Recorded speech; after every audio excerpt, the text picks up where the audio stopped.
Hare Krishna. Just a moment. Hare Krishna, Shri Shri Radha Madhav Ashtasakhi ki jai, Panchatattva Bhagwan ki jai, Nrsimhadev Bhagwan ki jai, Jagannath Baldev Subhadra Maiya ki jai. Hare Krishna. Very, very warm welcome to everybody for this morning's Japa Yagna. So, on behalf of my leader, I thank all the Japa lead who had come in and performed their service nicely. So let's move on to the next part of the program, which is always the wonderful, sweet part, which is discussing of the Srimad Bhagavatam.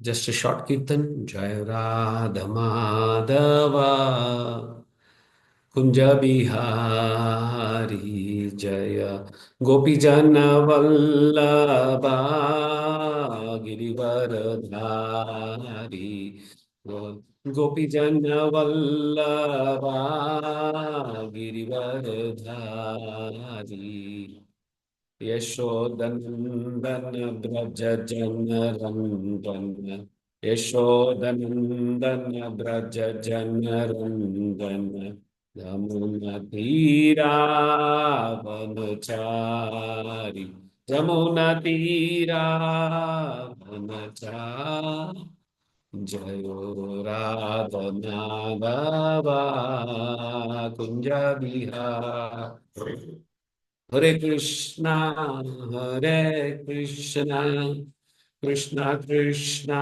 Hare Hare, Hare Rama, Hare Rama, Rama Rama, Hare Hare, Jayo Gandharvika Giridhari, Gandharvika Giridhari Gaura Hari, Jayo Lakshmi Narasimha Jayo Ananta Dev Lakshmi Narasimha Jayo Ananta Dev Nitya Gaura Hari Bol Hari Bol Hari Bol Nitya Gaura Hari Bol Om Namo Bhagavate Vasudevaya Om Namo Bhagavate Vasudevaya Om Namo Bhagavate Vasudevaya Narayana Namaskrityam Naram Chaiva Narottamam Devim Saraswatim Vyasam Tato Jayamutiraet Nashtaprayeshu Bhadreshu Nityam Bhagavata Sevaya Bhagavati Uttama Shloke Bhaktir Bhavati Naishtiki. Reading from Canto 1.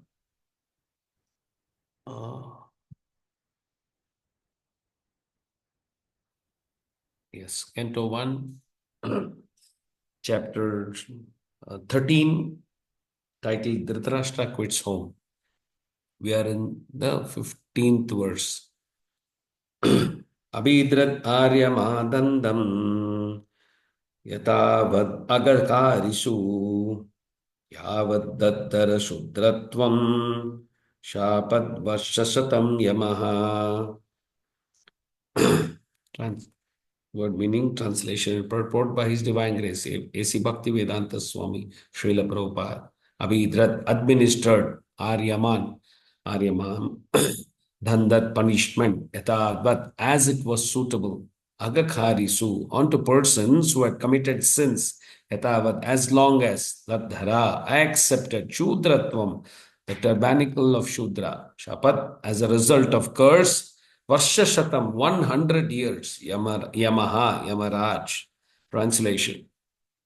As long as Vidura played the part of Shudra, being cursed by Manduka Muni, Aryaman officiated at the post of Yamaraj to punish those who had committed sinful acts. Purport is a very, at least it's about a page. We'll try and read a few important lines.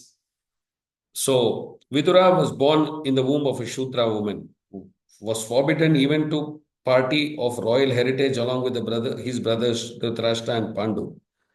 So, and then Prabhupada goes on to say that the first answer, okay, he was thoroughly educated by Rishi Maitreya in the transcendental knowledge, and he was quite competent to occupy the post of an Acharya. spiritual perspective.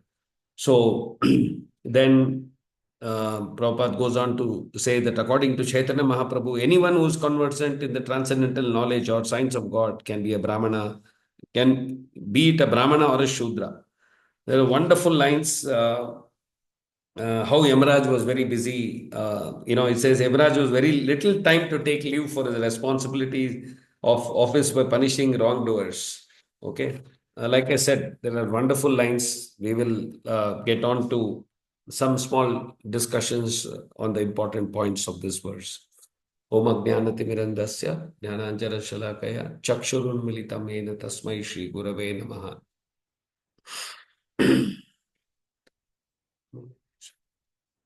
पंचाकृपतरुभ्यश्च कृपासिन्धुभ्यैव च पतितनां पावनेभ्यो वैष्णवेभ्यो नमो नमः. श्रील प्रभुपाद की जय, गुरुदेव की जय. हरे Krishna.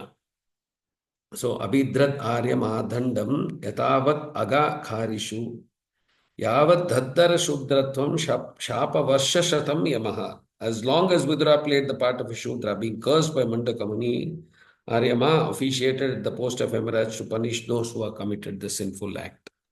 So let me keep this active. Okay. So we all know, but let me first seek the blessings of all the Vaishnavas here, right? Thank you for giving me this opportunity to speak regarding this verse. I hope I speak in the lines of what Srila Prabhupada wanted us to. And most importantly, it should be pleasing for all the Vaishnavas. So if I speak anything beyond my realizations, please pardon me and feel free to correct me. So we get a glimpse of Vidura's past life, right? In Srimad Bhagavatam, there are many instances where we have read that, elaborate pastimes of or lives of Narada Muni. He himself gave a detailed about his past life. So why? Because there are many lessons for us to be learned from their lives, right? They say every sage has got a past and every sinner has a future, right? Similarly, Vidura too cannot be judged by his present birth. Very famous saying, right? Don't judge the book by the cover. So today what we shall do is, since it's so much about focused on Vidura, we'll just check what is his past life, what are his teachings, what is it called, or what are the one or two qualities of the teachings, and most importantly, how not to be judgmental. Okay. So everyone knows this is a story which you all know, but just for my purification, I'm repeating. So Vidurji was born to Shantanu and Satyavati.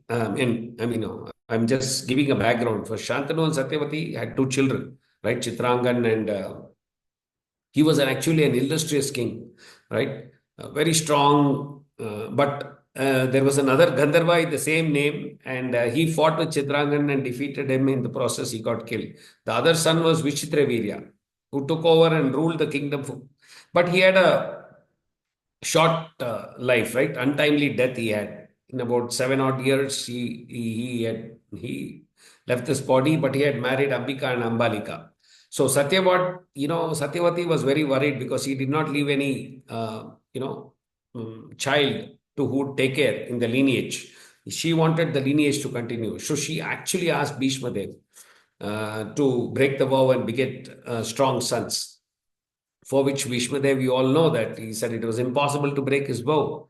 He rejected this idea. But what he suggested was that they could call on Vyasadeva, his brother, who could impregnate these Ambalika and Ambika, so that the lineage would continue. Please remember, this practice was allowed in Dwapara Yuga. The brother could give birth to another child. This is not recommended in Kali Yuga. So if I may say, another story in the story is that Satyavati had a son, Vyasadeva. If in case of wondering how is this Vyasadeva coming in, this was by the union of Parashara Muni. But of course, Parashara Muni blessed that she would not lose her virginity. So before marrying Shantanu. Anyway, a great sage will be born out of the union with him. This young boy immediately became an adult and very mature, left the mother, right? You all know. But what he did was he promised the mother saying, whenever you remember me, I shall come down. So this promise Satyavati remembered, and then she called on Vyasadeva to impregnate Ambika and Ambalika. Here you should note, Prabhujis and Matajis, that the time, where was Vyasadeva? He was meditating in Himalayas. He had, just not bothered about himself, long hair, not taken bath. He was like a lot of dirt and dust. Even somewhere I heard that his teeth was, as black, as less darker than his complexion. That kind of, because he was just wanting to only do tapas. Right. Imagine that kind of a personality. Ambika had not known all this, right? She was thinking in meditating that Bhishmadev would come, because brother means Bhishmadev would come, and brother of Vichitravirya was him. But so when actually she saw Vyasadeva and his appearance, she kind of, out of unable to see, she kind of closed the eyes. That was how Dhritarashtra was born. So, but Vyasadeva did tell Satyavati, right? Her daughter had closed the eyes, and that, however, there would be a strong king. He would have the strength of, 10,000 elephant, but he will be born blind. So Satyavati naturally did not want a blind king. So she had again requested, why can't you impregnate Ambalika? But Vyasadeva this time asked her, we should not have a same situation. Please mention, inform her accordingly, like that. So this time Ambalika was ready, but she did not close the eye. But however, she was also frightened in a way. She became very pale. So because of that, you all know Pandu was born, right?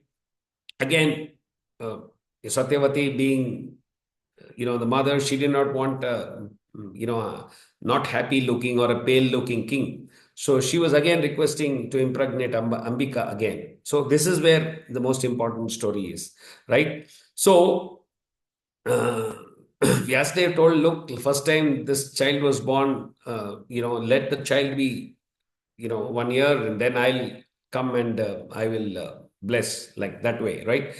But this time, Ambika did not want to face this entire situation again. So she thought of plan, and she decorated one maid servant as a queen, right?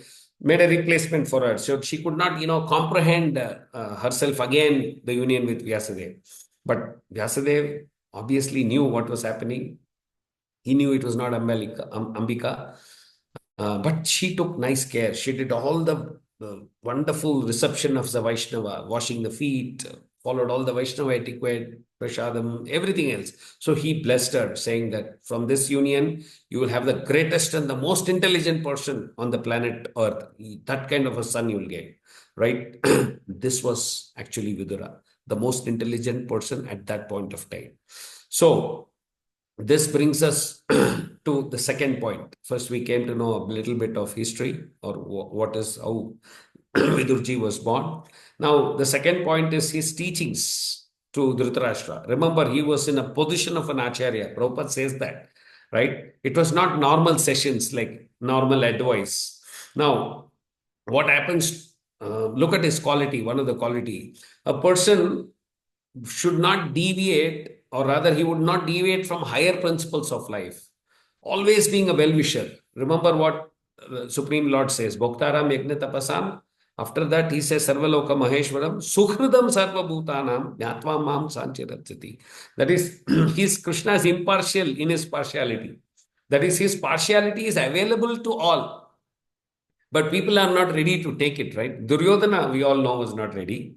Same way, similarly, these qualities are manifested in the devotees of the Supreme Lord also. Vidur was also one such personality. He was always partial, or rather, uh, he was, what can I say? He was available, his partiality was available, even to Duryodhana and even to Pandavas. But Duryodhana was not wanting to choose that. Why? Even Dhritarashtra did not want to, take avail of such a mercy or advice. He was just, Vidurji was very kind to everybody. Okay. Many things he had told, right from the Duryodhana's birth, right? When Duryodhana's birth was born, all the planetary systems were not aligned. It was not, what you can say. At that time, it was a no-brainer. Even every normal astrologer came and told Dhritarashtra, this was very unpleasant time to be born, right? Vidura had advised Dhritarashtra, look, give up this child. This child will be the reason for the death of 99 other children. But Dhritarashtra had a disease. What is that? Me and my children, right? he could not give up that attachment to Duryodhana. Actually speaking, uh, he was a very pious king, right? Many other good qualities Dhritarashtra had. However, this one quality of being attached to Duryodhana, right? This actually was the reason for his downfall. Now, what is the learning for us, right? We might be chanting 16 rounds, we might be strict in sadhana, right? Everything else we might be following, but just being attached to one small thing, like how Duryodhana had one weakness, if you have that, it could bring down or fall down, right? So even before the war, Vidura had given advice, right? Even after that, he continued to give advice, right? So now, why is it that after that he was successful, right? What happened in between? Vidura had gone, met Maitreya Muni, then he was empowered by Maitreya Muni. After teaching all that, Maitreya Muni had blessed him, right? So that way, Dhritarashtra could come and talk to him and somehow remove him from this material attachment, remove him from the comfort zone. Then he could ensure that Dhritarashtra quit and went back. So, Prabhujis and Matajis, see the power of the mercy of an Acharya. How, when you get initiated, how you get empowered to preach. It is not, if we are thinking we are preaching, it's absolute foolishness, right? So, now, another important factor here I was wanting to highlight is that how important sadhana is, right? We may be very good with the sadhana. We may think that we are following strictly all the, writing the sheet. However, one bad attachment is enough to bring our fall down. Now, when I was talking of sadhana, I'm reminded just we came out of a very festive weekend, Dashera, Vijaya Dashami, and because of all this, I happened to hear some Ramayana pastimes, wonderful qualities, leadership qualities of Rama, and many other factors. In one such incident, I heard in a lecture that, at the time of the war, yes, there also there was a war, but that was only between Ravana and Rama. So during the war, this Vibhishan was very because as the armies, like how Arjuna was viewing the entire Sene or Madhya, right? That way Vibhishan was watching and he felt that this is not at all fair, because here was Ravana's army, very huge chariot, all the Asuras were there. Remember, they all had some deadly weapons, and this side was Rama's, army, all comprising of monkeys, and monkeys did not have a pin. They would just take some stones, they will uproot some trees, and they will, whatever sticks are available, they used to beat and fight the war. So Vibhishna was, out of curiousness, out of concern, he was asking Rama, this is no match. How will you don't even have a chariot? Remember, even Indraji sent the chariot only after seventh day, right? That's another discussion we can have some other time. But when he's at that time he didn't have a chariot. That time when Vibhishan asked Rama, Rama said this wonderful inferences, or we could say, what did he mention? He said, I have a chariot, my dharma is my chariot. And he said, my weapons you're worried about, Vibhishana, knowledge is my weapon. And something very important, he said, apart from the chariot, the driver, sadhana is my driver. And all those sadgunas are my armor or my kavacha, right? So important is sadhana, even mentioned even by the Supreme Lord Rama himself. So the another quality we'll focus today on Vidura, Vidura Mahatma, Vidurji, whatever you can say, right? So for a weak people, forgiveness is a quality, but for the strong, forgiveness is a decoration, it's an ornament, right? When Vidura was asked to leave the palace, though remember he had all the qualities, right? It says he had all the uh, post of an acharya. Anyway, he had all the qualities and the right, in fact, the rightful heir of the throne, right? He could have become a king, but remember when Dhritarashtra, when Dhritarashtra or even Duryodhana, when they felt that at that time, Dhritarashtra was, though qualified, was blind. Pandu was weak and pale. Hence, he could have easily stayed back, right? He could have stayed back, ruled the kingdom best, because he was, like as I said, he was the rightful heir. But he took up the role of guiding the king. Practically, he was the one who was giving advice and ruling the kingdom. He was criticized for everything. Very frustrating for him. Like when I was thinking of this incident, I remembered once when Infosys in Bangalore was going through a very tough time, right? They suddenly decided to call back Mr. Narayan Murthy. When he came, there was some post director and executive director and things like that, right? When he was offered directorship post, he said, "No, I want to be, the other one." Because in this only advising can be done. There he wanted power to rule. Whereas here, see how Vidura was just taking one of those places which just as an advisor. I will just tell you what it is to be done. It's up to you to accept it or not. So see the quality of a Vidur Mahatma, right? So in fact, at once when what I meant is it was so frustrating for Vidurji, right? So at once Duryodhana, in fact, blasphemed him, and when he told, when he was trying to say, "Stop the war, you should not do all that," right? He in fact sent him out of the kingdom. He told him, "Go out in this the dress which you are wearing, otherwise even that I will." That such blasphemy was there, insulting, right? He had to undergo. Imagine Vidura Mahatma, after all that, still wanted to come back, right? Not to come back and take over the kingdom, not to come back and enjoy the pleasures of the royal king. No, he wanted only to advise. Why? As I told, his first principle, his first quality, well-wisher, well-wisher. That is a primary principle. All other things did not matter. He came back to forgive and take him back home, back to God. That's why I sometimes feel, these subjects should be like title, "Let's Go Back Home." Aao ab laut chalte hai. Something like that. So Vidurji was so compassionate. That was the mood, right? So coming to the last point, which I mentioned. Don't judge. Very often we judge devotees and commit a lot of offenses with many devotees. Are, how can this person get initiated? Something like this. Very common, we say. In fact, we don't even limit to that. We commit offenses even to the guru level, right? I don't want, I had heard somewhere, I don't want a foreign body guru. I want an Indian guru. I mean, I can't just imagine what kind of offenses we can commit. Imagine making some comments on Guru Acharyas. They're in such a position, right? It could be even simple thing, what dress she is wearing or he is wearing. Sometimes very heinous on the devotee who hears such judgmental calls being taken on them, right? Srila Prabhupada was once asked by a devotee, because at that time one second initiated devotee had left the movement, and for whatever reasons, and after some years he had come back. So this devotee asked Prabhupada, can this devotee who's wearing a Brahman that came back, now can he go back and do his Brahman duties, or should he do some menial duties, menial service? Can I give him some menial service? Prabhupada was very furious. He told him, who are you to judge, right? It's my prerogative to decide that. Meaning to say, it is not in your syllabus, it's not in your, don't go and judge what seva you can allocate. Leave that decision to me.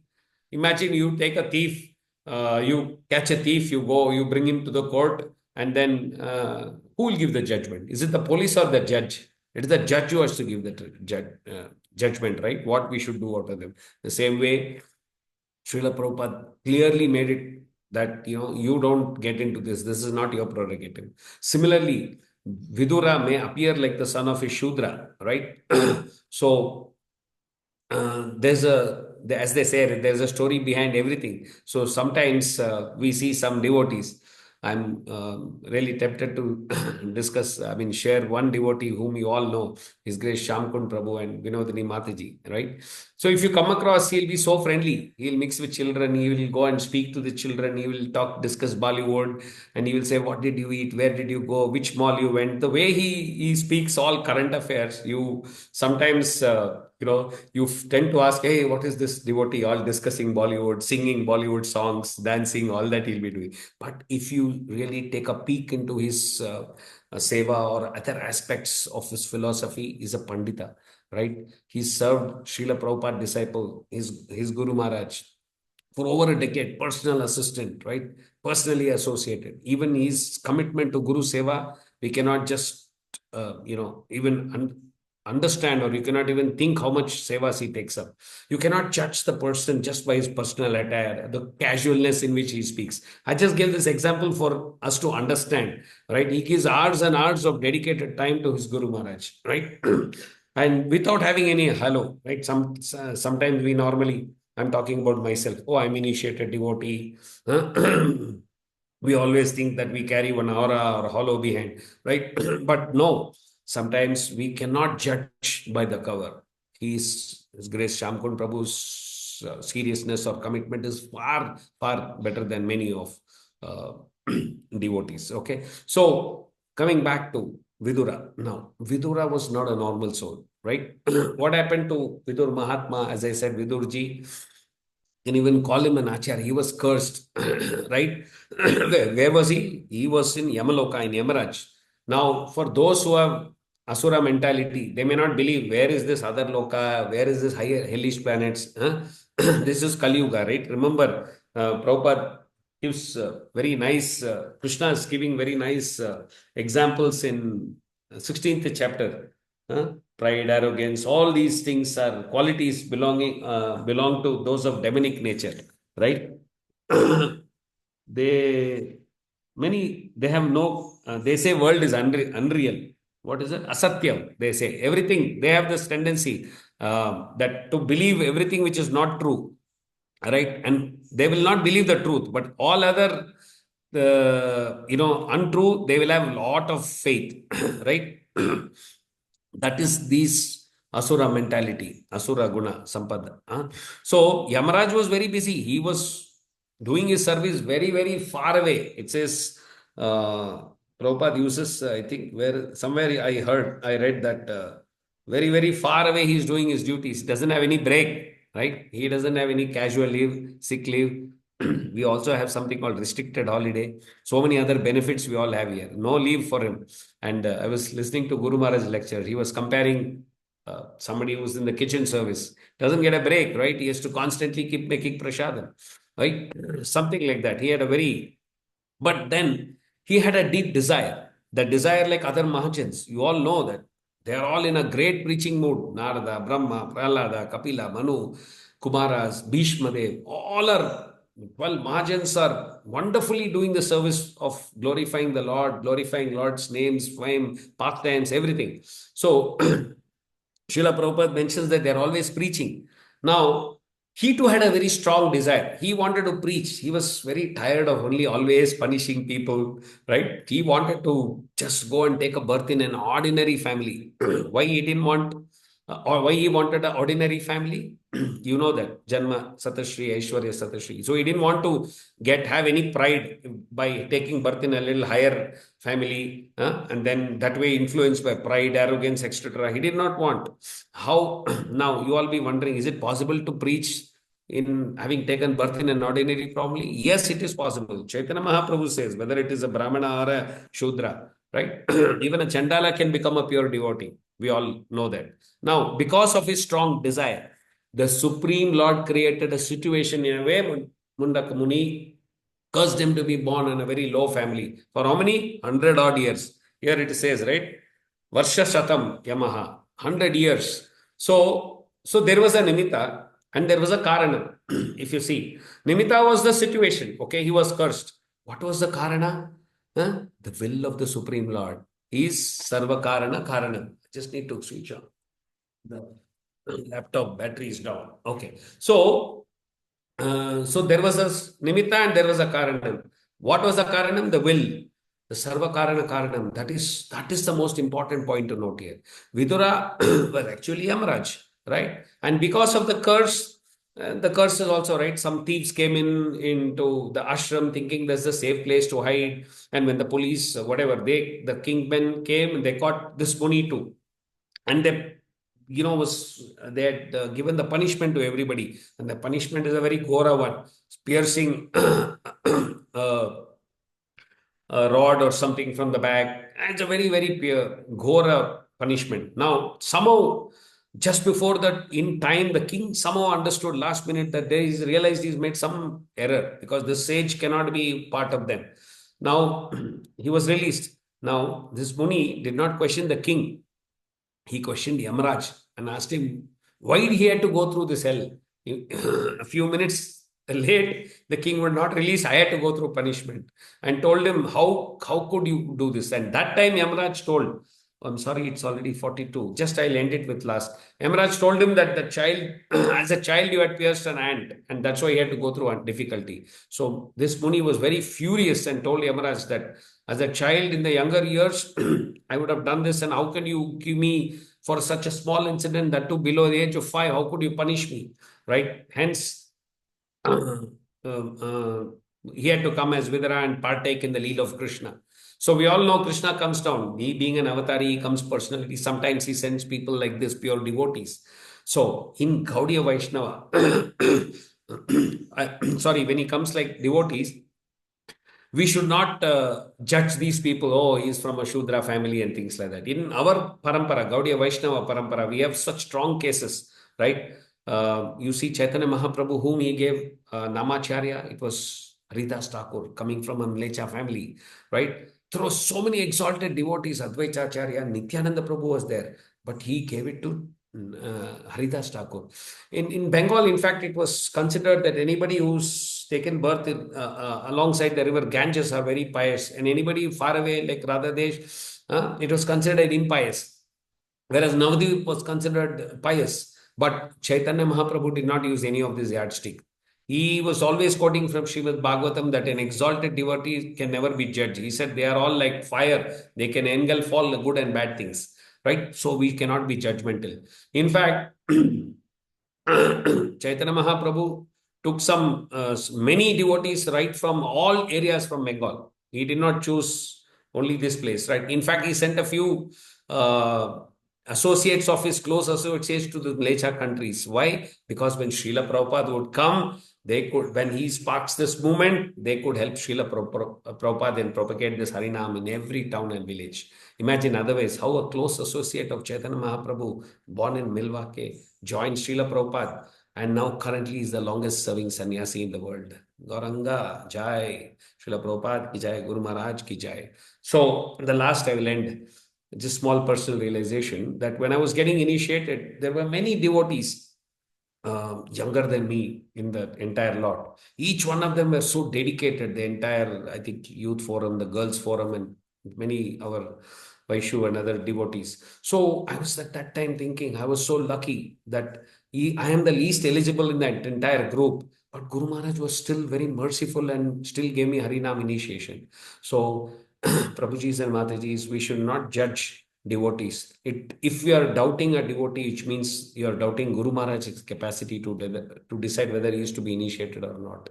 Right. So these were a few points which I could gather from today's class. I'm sorry I'm extended it by 3-4 minutes. Grantraj Srimad Bhagavatam ki jai. Srila Prabhupada ki jai. Guru Maharaj ki jai. Vidur ji ki jai. Hare Krishna.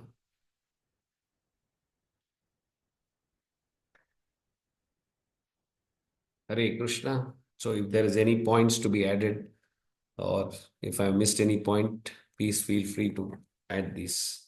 Hare Krishna. Hare Krishna, Prabhu. Yes, Prabhu. Thank you very much for the wonderful class. We heard so many points from you today. Looks like you have prepared very well. So in this way, Aryama has officiated. Similarly, most of the demigods, when they are not available, also the Supreme Lord deputes various other demigods, or he himself appears. Maybe we can also say that once Surya Devi is not available, Krishna himself officiates as Surya Narayana. Similarly, this Vidura, as you also mentioned, that maybe in his heart, he wanted to take a break from punishing, the jailer is also, bored up. So he wants to come to the society and have some devotees association he wanted to have. Maybe that, I'm not sure. Now, I heard from our Jagadananda Prabhu was there, no Prabhu, who gave the Sunday class. He was giving a a Tamil class, and I was hearing him. So I like this point, the way he said he had a strong desire. That's why the will, I mean, somewhere I felt that Krishna supports if you have a strong desire to preach. So that's the aspect I took from his class, Prabhu. Okay. In this way, Vidura has come down, and he had taken so many devotees association, and Maitreya Muni, and he had also witnessed the Supreme Personality of Godhead. And he went on yatra. He didn't want to waste his time in the war field because he's a scholarly person. He's not fit for that because he knew that most of the sinful people will meet him there in the hell, and he would like to see them there also. Okay, overall nice class. We will keep it open for anybody else. If they have anything to be shared, please come on the video. Meet yourself. Hare Krishna. Hare Krishna. Oh, not bad, 42. I had seen very early, less. Yes, Jai Shri Mataji, anything you want to share? Or